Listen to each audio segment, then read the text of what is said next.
کراچی سے انتہائی افسوسناک خبر۔ ادارہ فخر نیوز کے بیورو چیف اعجاز احمد طاہر اعوان کی اہلیہ وفات پا گئیں۔ انا للہ و انا الیہ راجعون۔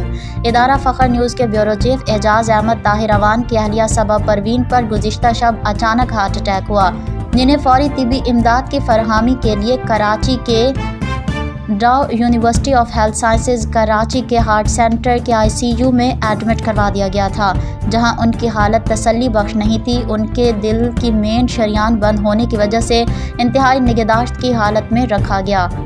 ساتھ ہی ان کے اکلوتے بیٹے ولید اعجاز اپنی والدہ کے لیے سعودی عرب کے شہر الریاض سے فوری کراچی پہنچ گئے۔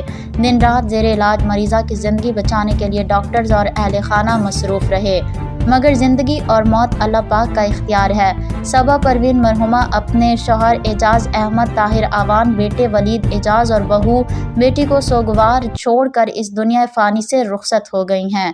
ادارہ فخر نیوز کے تمام نمائندگان و ممبران اس صبر آزما مشکل گھڑی میں اہل خانہ کے لیے دعا گو ہیں۔ اللہ پاک سے دعا ہے کہ مرحومہ کو جنت الفردوس کے اعلیٰ مقام میں جگہ نصیب ہو، آمین۔